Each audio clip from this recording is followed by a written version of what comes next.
Oi pessoal, hoje a gente vai falar um pouquinho sobre o plicoma anal.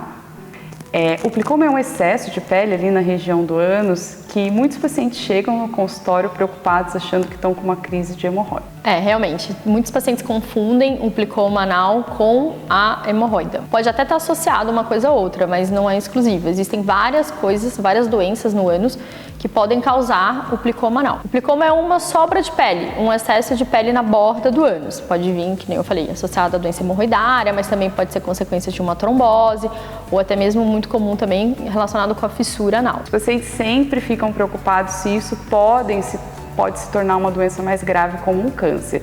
E a gente sabe que o plicoma é só um excesso de pele, ele não pode se transformar em nada de mais grave. Eu costumo deixar bem claro para o paciente, porque a principal dúvida, o maior medo é sempre esse: nunca vai virar um câncer. Também não é uma doença transmissível, não vai passar para parceiro ou parceira. O que pode acontecer é que, como fica esse excesso de pele do lado de fora, o trauma local, quem usa papel higiênico, pode ficar irritando ele com frequência, trazendo dor e desconforto e até aumentando de tamanho. Mas é importante deixar bem claro que ele não vai se transformar em nada maligno. Sim. E essas são as queixas mais comuns, né? Tem paciente que não sente absolutamente nada, um belo dia descobre que tem um plicoma, fica preocupado, vai ao médico, a gente explica e tá tudo certo. Mas tem pacientes que sentem algumas queixas, né? Dificuldade de higiene, fala que às vezes incha, aumenta de tamanho, coça, traz alguma certa irritação local, mas tudo isso tem como a gente reverter. Como ele é uma doença completamente benigna, se o paciente não tem sintoma nenhum, não precisa fazer nada. Deixa ali, cuidado da higienização, sempre lavar para não ter nenhuma irritação. Mas se o paciente tem uma queixa por questões estéticas ou pela essa dificuldade de higienização, existe a opção de fazer o tratamento cirúrgico. Sim, eu gosto de deixar claro que o tratamento cirúrgico não é obrigatório, mas é uma opção, porque outra dúvida também bem comum que os pacientes sempre questionam é se não tem nenhuma pomada, um ácido, alguma coisa para fazer ele regredir ou diminuir de tamanho. Infelizmente não, somente com técnicas cirúrgicas.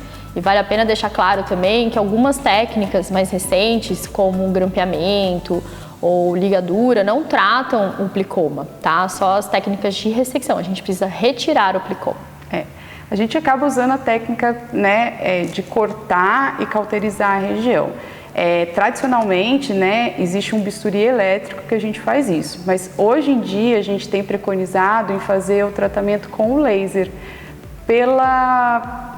é uma cicatrização mais rápida, e por ser um corte um pouco mais preciso do que o bisturi elétrico, acaba tendo uma recuperação mais rápida do paciente. E também é importante frisar que a cirurgia, ela pode evoluir com o resultado esperado, o paciente se recuperar e não ter mais plicomas, mas o plicoma ele pode voltar, Eu gosto de explicar sempre que pode voltar na própria cicatrização da cirurgia, ou então, como ele é muito comum, qualquer coisa que acontece pode refazer essa pelezinha, você pode se cicatrizar normal, mas ao longo do tempo, depois de meses, anos, pode aparecer novamente. Ou então, resolver o problema e nunca mais tem nada. A gente acaba sempre discutindo bem com o paciente, dependendo do volume, Plicomas muito volumosos têm um benefício expressivo.